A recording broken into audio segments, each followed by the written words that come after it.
ಒಂದಷ್ಟು ಪ್ರಶ್ನೆಗಳನ್ನು ತಗೊಳ್ಳೋಣ ಇದರಲ್ಲಿ. ಸರ್ ನಮಸ್ತೆ. ನಮಸ್ಕಾರ ಸರ್. ನಾನು ಆಮ್ ಆದ್ಮಿ ಪಾರ್ಟಿ ಪುಟ್ಟಣ್ಣ ಅಂತ ಹೇಳ್ಬಿಟ್ಟು ಸರ್ ಒಟ್ಟಾರೆಯಾಗಿ ತಮ್ಮ ಹತ್ರ ಈ ಕತೆ ಕೇಳ್ತಾ ಇದ್ದಾಗೆ ನಮಗೆ ಒಂಥರ ರೋಮಾಂಚನ ಆಗುತ್ತೆ, ಬೇಸರ ಆಗುತ್ತೆ. ಒಬ್ಬ ಜನಪ್ರತಿನಿಧಿ ಒಬ್ಬ ಸಾಮಾನ್ಯ ವ್ಯಕ್ತಿನ ಕೊಲೆ ಮಾಡಿಸ್ತಾನೆ ಅಂತಂದರೆ, ಸಾಮಾನ್ಯ ವ್ಯಕ್ತಿ ಅಲ್ಲ, ಕೊಲೆ ಆದ ವ್ಯಕ್ತಿನೂ ಒಬ್ಬ ವ್ಯಕ್ತಿನೇ. ನನಗೆಲ್ಲ ಒಂದು ಇದಾಗ್ತಿದೆ ಸರ್. ಇವತ್ತು CBI ಬಂದಿದ್ದಕ್ಕಾಗಿ ಇವತ್ತು ಇವರೆಲ್ಲ ಸಿಕ್ಕಾಕೊಂಡಿದ್ದಾರೆ ಸರ್. ಸಾಮಾನ್ಯ ಜನ ಏನಾದ್ರು ಈ ಥರ ಕೊಲೆ ಆದರೆ CBI ಯಾವ ಮುಟ್ಟಕ್ಕಾಗತ್ತಾ ಸರ್? ಹೇಳೋರು ಇಲ್ಲ, ಕೇಳೋರು ಇಲ್ದಂಗೆ ಆಗ್ಬಿಡುತ್ತೆ. ಬಿಜೆಪಿ ಮುಖಂಡ ಈ ರೀತಿಯಲ್ಲಿ ಮುಚ್ಚಿ ಹೋದ ಕೇಸ್ಗಳು ಎಷ್ಟಿರ್ಬೋದು? ತುಂಬ ಇದೆ. ಬಿಜೆಪಿಯ ಮುಖಂಡನ ಕೊಲೆ ಆಗಿದ್ದಕ್ಕೆ ಸೆಂಟ್ರಲಿಂದ CBI ಹೇಳಿರ್ಬೋದು ಅಂತ ನಾನು ಅಂದ್ಕೊಳ್ತೀನಿ. ಬಟ್ ಒಳ್ಳೆ ಆ್ಯಕ್ಷನ್ ಕೆಲಸ ತೊಗೊಂಡಿದ್ದಾರೆ ತಾವು.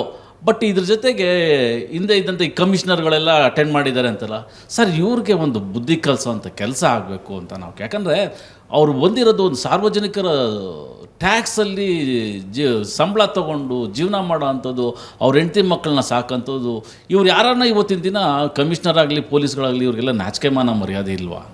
ಒಬ್ಬ ವ್ಯಕ್ತಿಗೆ ಕೊಲೆಗೆ ಇವರು ಅವಕಾಶ ಮಾಡಿಕೊಡ್ತಾರೆ ಅಂದರೆ ಇವ್ರಿಗೂ ಒಂದು ದೊಡ್ಡ ಶಿಕ್ಷೆ ಆಗಬೇಕು ಅಂತ ನಾನು ತಮ್ಮ ಮುಖಾಂತರ ಕೇಳೋದಕ್ಕೆ ಇಷ್ಟ. ನಾನು ನೀವು ಹೇಳಿದ್ರಲ್ಲ, ನಾನು ಆಗಲೇ ಹೇಳಿದೆ, ಪೊಲೀಸ್ ಇಲಾಖೆ ತಲೆ ತಗ್ಗಿಸುವಂಥ ಪ್ರಕರಣ ಇದು ಅಂತೇಳಿ.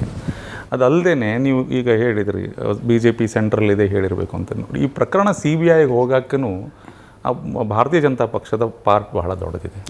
ಯಡಿಯೂರಪ್ಪನವ್ರು 2018 ಚುನಾವಣೆ ಸಮಯದಲ್ಲಿ ಸನ್ಮಾನ್ಯ ಯಡಿಯೂರಪ್ಪ ಅವರು ಹೆಬ್ಬಳ್ಳಿ ಭಾಗದಲ್ಲಿ, ಉಪ್ಪಿನಪೆಟ್ಟಿಗೆರೆ ಭಾಗದಲ್ಲಿ ಭಾಷಣ ಮಾಡುವಾಗ ಹೆಬ್ಬಳ್ಳಿಯಲ್ಲಿ ಇವತ್ತಿನ ಕೇಂದ್ರ ಮಂತ್ರಿಗಳಾದಂಥ ಅಮಿತ್ ಶಾಜಿಯವರು ಇವರಿಬ್ಬರು ಮಾತು ಕೊಡ್ತಾರೆ. ಅದು ಒಂದು ಸ್ಟೇಜ್ ಮೇಲೆ ಅವರ ತಾಯಿ ತುಂಗಮ್ಮ ಇರ್ತಾರೆ.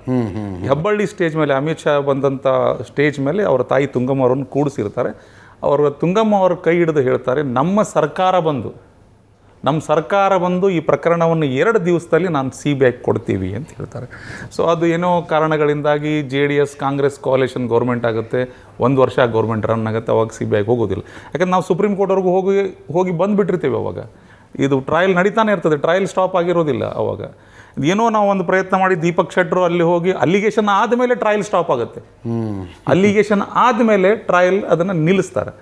ಆ ಸಮಯದಲ್ಲಿ ಈ ಸರ್ಕಾರ ಬಂದಾಗ ನಾವು ಇದನ್ನು CBI ಕೊಡಿಸ್ಬೇಕು ಅಂತ ಕೇಳಿದ್ರು ಸಹ ಗುರುನಾಥ ಗೌಡರ ಕುಟುಂಬ ಕರ್ಕೊಂಡು ಪತ್ರಿಕಾಗೋಷ್ಠಿಯನ್ನು ನಡೆಸಿ ನಾವು 2 ದಿವಸದಲ್ಲಿ ಕೊಡ್ತೀನಿ ಅಂತ ಹೇಳಿದ್ರಿ. ಈಗಾಗಲೇ 20 ದಿವಸ ಆಯಿತು.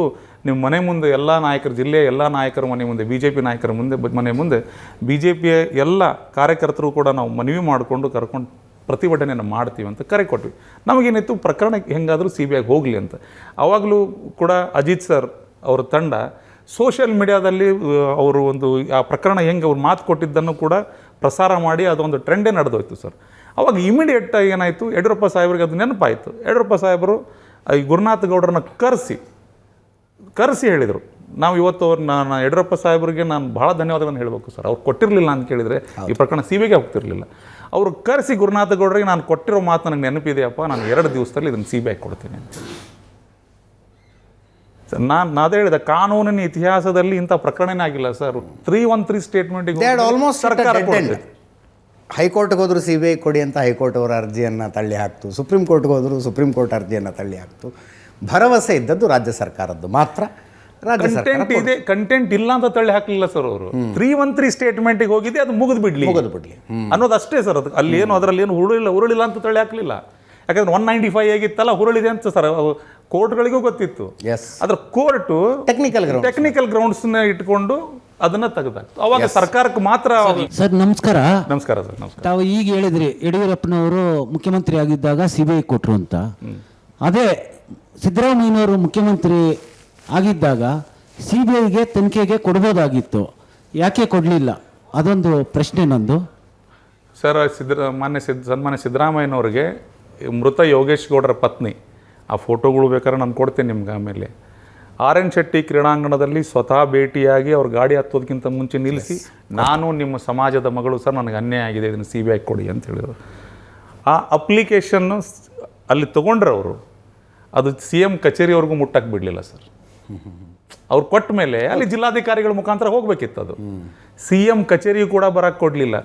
ಹೋಗಲಿ, ಅಷ್ಟು ಸಾರಿ ಕೇಳ್ತಾ ಇತ್ತ CBIಗೆ ಬಿಟ್ಟು ಹಾಕ್ರಿ ಸರ್, COD ತನಿಖೆಗಾದರೂ ಕೊಡಬಹುದಿತ್ತು, ಕೊಡಲಿಲ್ಲ. ಕಾರಣ ಇಷ್ಟೇ, ಕೊಟ್ಟರೆ ಅಲ್ಲಿ ನಮ್ಮ ಮಂತ್ರಿ ಸಿಕ್ಕ ಹಾಕೋತಾನ ಅನ್ನುವಂಥ ಹೆದರಿಕೆ ಇತ್ತು ಸರ್, ಬಿಟ್ಟರೆ ಬೇರೆ ಏನೂ ಇಲ್ಲ. ಮತ್ತೆ ನಿಮಗೆ ಆಮಿಷ, ಬೆದರಿಕೆ ಮತ್ತು ಸ್ಥಾನಮಾನದ ಏನಾದರೂ ಆಮಿಷ ಒಡ್ಡಿದ್ರಾ ನಿಮಗೆ?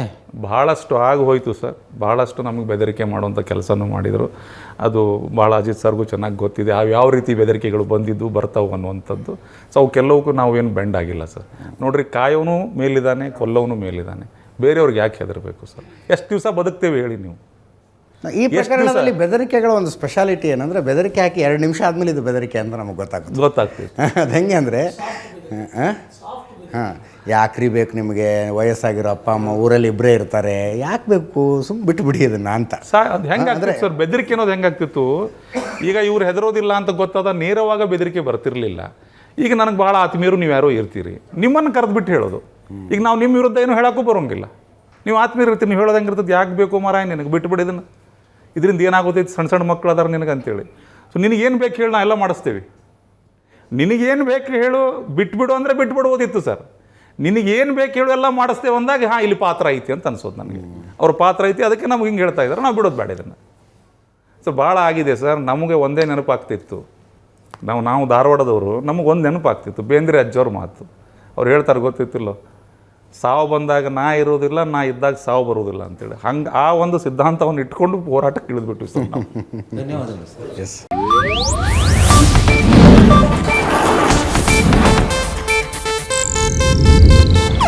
ಇದು ಏಷ್ಯಾನೆಟ್ ನ್ಯೂಸ್ ನೆಟ್ವರ್ಕ್ ಪ್ರಸ್ತುತಿ.